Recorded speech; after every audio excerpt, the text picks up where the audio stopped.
Hi friend, আজকে আবার একটা নতুন ভিডিও নিয়ে চলে এলাম।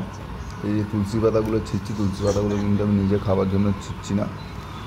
তোমরা ভিডিওটার সঙ্গে জুড়ে থাকো, বুঝতে পারবে তুলসী পাতা কাদের জন্য নিয়ে যাচ্ছি আমি তুলে। এবার দেখো, তুলসী পাতা তুলে নিয়ে চলে এলাম। এই বর্ষার সময় তুলসী পাতা কিন্তু আমরা কাকে দেবো? আমাদের পাখিকে দেবো। কারণ এই বর্ষায় আমাদের নিজেদেরই ঠান্ডা লেগে যাচ্ছে, জ্বর আসছে। তা পাখিদেরকে আমাদের ভালো করে কেয়ার করতে হবে। সামনে ব্রিডিং সিজন, যাতে বর্ষায় পাখিদের ঠান্ডা না লাগে, ঠান্ডা লেগে যাতে মারা না যায়, সেই সব দিকগুলো আমাকে কেয়ার করতে হবে। যারা নতুন বন্ধুরা পাখি পালন করছো তাদের জন্য এই ভিডিওটা দেখা উচিত, তারা জেনে রাখুক। এবং যারা পুরনো তারা তো জানেই। দেখো, আমি পাখিগুলোকে তুলসী পাতা দিচ্ছি। পাখিগুলো তুলসী পাতা কীরকম খাবে শুধু তোমরা দেখো। এটা তোমাদের যাদের পাখি তুলসী পাতা খাচ্ছে না তাদের হয়তো অভ্যেস করা নেই, তাদেরকে আস্তে আস্তে অভ্যেস করাতে হবে, তাহলেই দেখবে খাবে, খুব সুন্দর খাবে। দেখো, আমি যাওয়ার সঙ্গে সঙ্গে কিন্তু পাখি অলরেডি নামা শুরু করে দিয়েছে খেতে।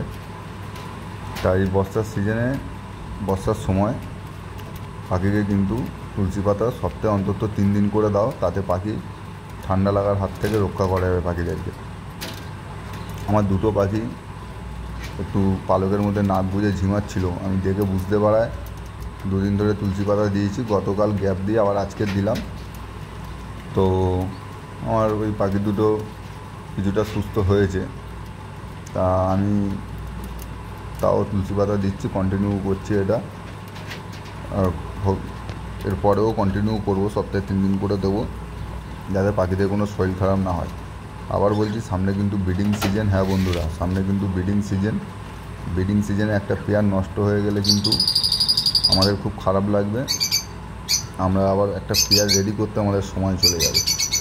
যাই হোক, ভিডিওটা যদি দেখে কারোর ভালো লেগে থাকে, বাসলা বা সোনু ইউটিউব চ্যানেলটাকে সাবস্ক্রাইব করে নাও। আর যারা সাবস্ক্রাইব করেছো তাদেরকে জানাই অসংখ্য ধন্যবাদ।